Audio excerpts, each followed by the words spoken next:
Today we're meeting someone who didn't derail a campaign in the traditional sense, but he treated it like a stand-up comedy set for an audience that just wished he would stop. Whether or not it was justified is up to you.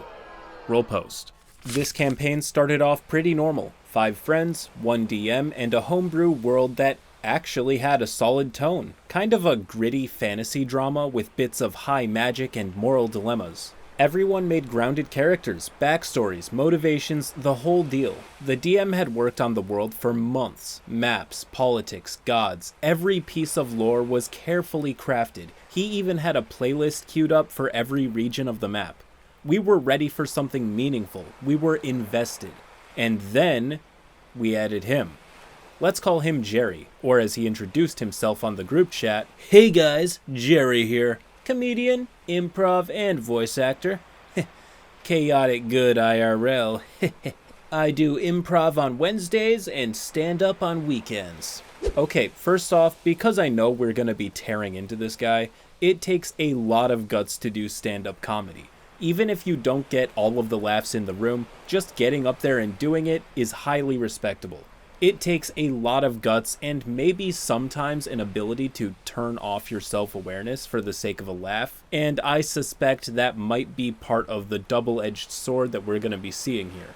Anyways, way too early prediction, roll post. He sent us a headshot with his character sheet, a glossy, overexposed headshot where he was doing finger guns at the camera. His character, a gnome bard named Spetzel the Wonder Bard. No backstory, just a note that said, "Born in a pie, lives for chaos." Session 1, everyone's meeting in a tavern. Classic setup. The rogue is brooding in a corner, sharpening his dagger. The wizard is cloaked in mystery, sipping something arcane. My character, a fighter and seasoned soldier, is tending to a wounded villager near the hearth. It's grounded, it's atmospheric, we're building a tone. Then, Jerry's turn. He kicks open the tavern door, does a backflip, and yells, "I cast vibe check! Heh, roll for funk!" The DM just stared at him.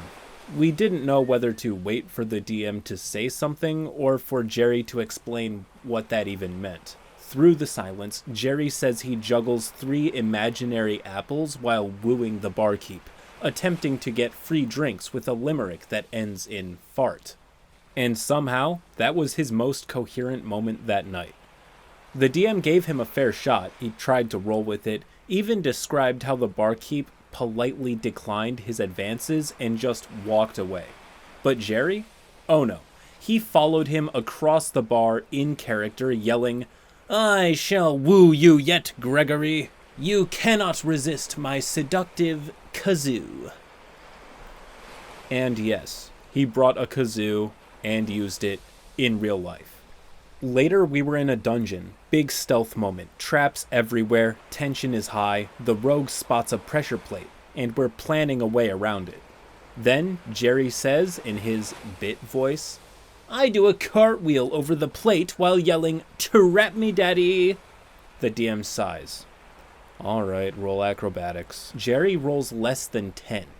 The darts go off. Chaos. The rogue takes a dart to the neck. My fighter gets clipped. We're down a spell slot because we needed to be healed. Someone groans out loud, "Dude, what are you doing?" Jerry, chipper as ever, "Just playing my alignment, man. Chaotic comedy." No one laughed. The session ended with 3 party members unconscious and no treasure found. No one messaged afterward. That silence? That was the first time it really felt like the campaign might not survive Jerry. Like, he wasn't just breaking immersion, he was breaking morale. At first, we laughed. We thought, okay, he's warming up, trying to loosen the tone a bit. Maybe he's just nervous and hiding behind jokes. Maybe he'll settle in, but we didn't realize this was the tone. Constant clown mode, 24/7 circus. It was like someone put a jester in our HBO drama. Okay, time out, but why do you think that? Why do you think he's just going to settle in? Jerry was pretty clear from the start about who he is. He's been communicating these points just fine. Like on his character sheet with the finger guns and all that, his name being Spetzel the Wonder Bard. I feel like this is exactly how he introduced his character to the group. Nobody checked him on this. Nobody said that he can't do this. So he's just naturally playing along, and it's kind of, you're setting yourself up for disappointment by waiting for him to suddenly snap back into line. I'm ready for this take to age poorly as the story goes on, but so far from where I'm standing and given this information available, he was pretty clear from the beginning what he's about. On top of that, though, let's assume that he wasn't. This is one of the easiest problems to solve. All of the people watching this, if what we've seen so far sounds familiar to you, it's best to establish a tone before the game starts. Not during, just so everybody's on the same page and we can avoid characters like Spetzel the Wonder Bard standing shoulder to shoulder with Ned Stark. By session 2, the pattern was clear. No matter what the DM described, war council, hostage negotiation, even a grieving widow, Jerry had a bit every single time. The party finds a dying soldier on the battlefield. It's grim, heavy. He's clutching a locket with a picture of his daughter. My fighter kneels beside him to hear his final words. Then Jerry's gnome walks up, kazoo at the ready, and goes, "Fear not, brave soul. I shall play you to the other side. It's time for a funeral freestyle." He played the kazoo terribly and rapped offbeat about death. He ended the performance by snapping into a fake sobbing bit, saying, "That was for my brother.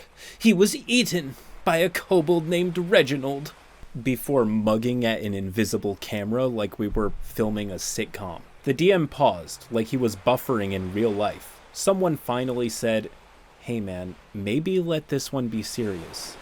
Jerry laughed. "Oh, okay. Serious mode engaged," he said in a robot voice. We only asked him to treat serious situations with some gravity. Even in moments where we were genuinely trying to connect with NPCs, he would interject with sound effects, kazoo solos, or random interjections like "banana sandwich" followed by his own laughter. There was one moment that stuck with me though, somewhere around session 3 when we were still clinging to hope that Jerry would figure it out. He tried something new. We were deep into a real conversation with the big bad evil guy. Lives were on the line, alliances were hanging by a thread. It was a rare moment of calm where we weren't fighting. It was deep and philosophical, full of moral gray areas and competing worldviews. And that's when Jerry suddenly said, in a mock-serious voice, "Knock knock."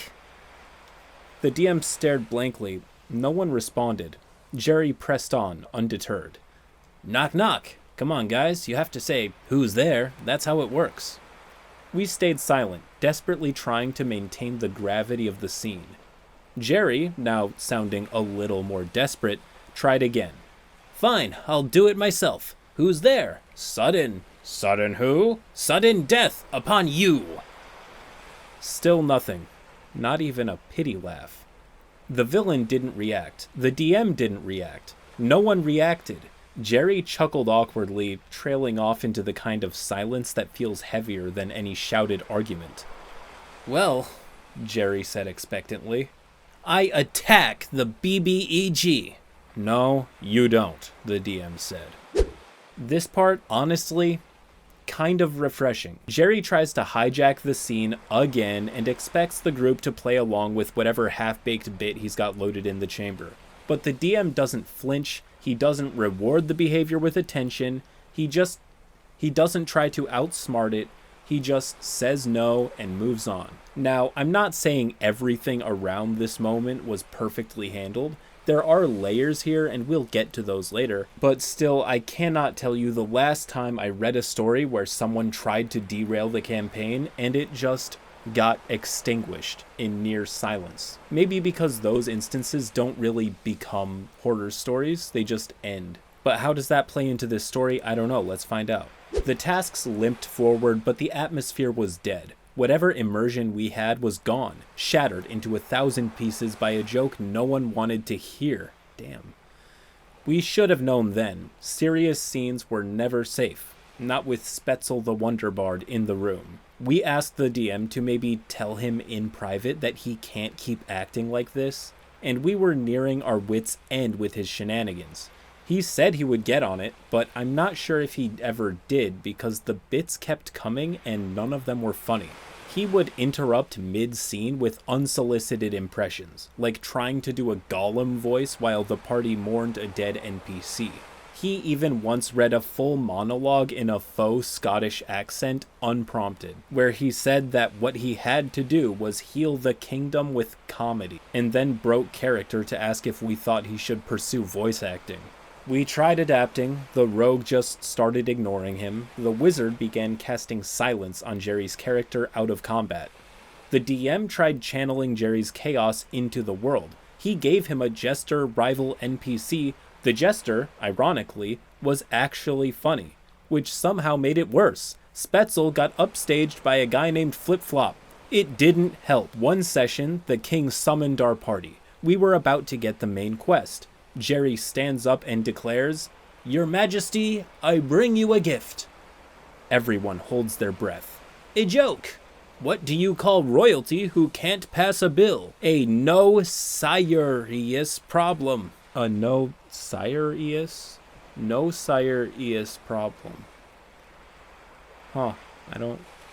The king exiled him, straight up banished from the throne room. The DM was desperate. We all hoped that would calm him down. It didn't.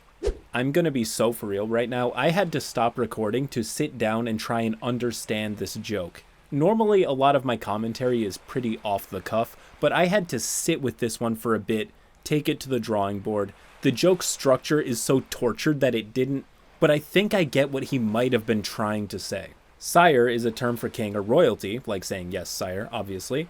No sire-ious is supposed to mean not serious or no serious, but it's very forced. The idea is, if royalty or sire can't pass a bill, it's a serious problem. But what gets confusing is he says it's a no sire-ious problem, meaning that it's not serious. That's as close as I got. If anybody knows any better, just let me know. I'm still hung up on that. I don't get it. Anyway, over the next couple sessions, we were limping and coping. We developed this unspoken agreement to just bulldoze past Jerry's scenes so we could get anything done. After his bits got bulldozed, he made his jokes quicker. Not getting any laughs, Jerry downloaded a soundboard app.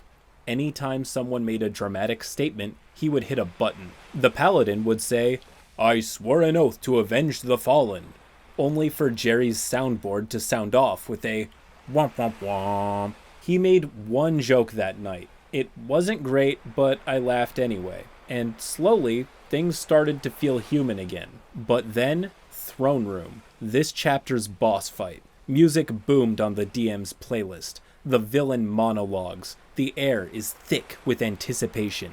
Jerry raises a hand. "Oh, so dramatic. I lend a kazoo solo, but sad this time." The DM says slowly, "Okay, roll for performance." That's when Jerry goes full send. "This is your villain era's musical number." The villain fight continued, but it kind of didn't feel like anything anymore. The energy was gone, the joy was gone, the campaign had flatlined, and when it ended, someone finally said it. It was like we were all at our breaking point at the same time. I can't do this, and the thing is, Jerry kept going, kazooing in defiance, mime performing his masterpiece to an audience that just wished he would stop. Damn. He's tearing into this guy. The DM said, "Dude, chill." Jerry blinked. "What? No, I'm adding comedy." This was annoying, but because nobody found it funny, it was easy for me to look past. It was just background noise. But that wasn't enough for all of us. A couple of us tried to get him to stop. We tried subtle, and then not so subtle. That night, the DM finally tried talking to him, mid-session. During this, we, but mostly the DM, talked to him about his humor clashing against what we're trying to do. He asks if he can keep making jokes, so long as they're more subtle. The DM obliges. As the next few sessions passed, Jerry's humor was so subtle, you couldn't even tell if something was a joke anymore. If he said something out of place that didn't make any sense, it was probably a joke. Even still, the following sessions went pretty smoothly. No major breakouts and bad jokes. He would just say something weird, look around the table for approval, nobody would respond, and the game would keep moving. That's when Jerry wanted to have a chat with us. He complained that his humor gets ignored. He asked, "What's the point of making a joke if nobody gets it?"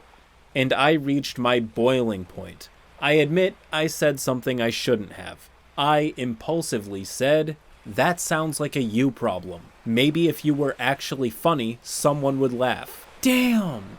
Ouch!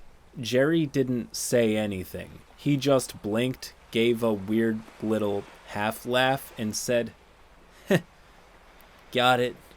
I expected everyone to agree with me, at least silently, but instead they started getting cold, just distant. It felt like everyone was avoiding me for making one misstep. I don't like this. I have a few disagreements with everything I just read. The DM finally tries to talk to him. This one might be more of a nitpick, but I'm personally not a fan of the intervention style, bringing it up in front of everybody. But here's the real thing. Here's why everybody started avoiding you. They tried to lower the case gently, and you threw it on the floor.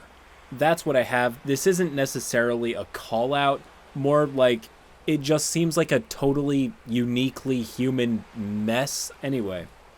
And after that, he changed. The next few sessions, Jerry barely spoke. No kazoo, no jokes, no bits. He responded when prompted, rolled his dice, and gave the shortest possible answers. It was like someone pulled the plug on him. To me, it was a relief, like we could finally play without him derailing everything. But something was off. This is the outcome I wanted, but it didn't feel good at all. The game was quieter, more focused, but it wasn't fun. Eventually, I messaged Jerry to tell him that I'm sorry. From this point on in the campaign, every session was hard to be a part of. I felt like everyone was against me. Jerry was no longer a magnet for everybody's negative attention because he stopped trying to joke. But it felt more awkward to leave the campaign than to stay. I had pretty much stopped thinking about this guy until I saw him years later doing stand-up at a bar, still chasing the laugh. He looked the same, just with a little more beard. I watched him for a minute, and then I left. He never saw me. This story has a unique kick to it. It's like catching SpongeBob and Squidward in the wild. But if you want my opinion on all this, I'm not really a fan of either person here. I feel like both of them might be lacking in some self-awareness, somewhat. Like, I get that OP was being a bit abrasive the entire time. You can feel the venom in the way that he types. He is seething the entire time. But I mean, Jerry really should have been able to read the room, right? Am I crazy for thinking that? He was being pretty obnoxious. Because even though for a long time nobody directly told Jerry to stop, most people can pick up the context clues that if nobody's laughing and they only interact with your humor when they're asking you to maybe slow down, you know, treat things with some level of gravity. I just think he should have been able to take the hint. I appreciate that OP was being pretty forthcoming about where he fell short. This is definitely one of the most human stories we have on the channel. It's not really black or white, at least in my opinion, but tell me what you think in the comments. Till next time.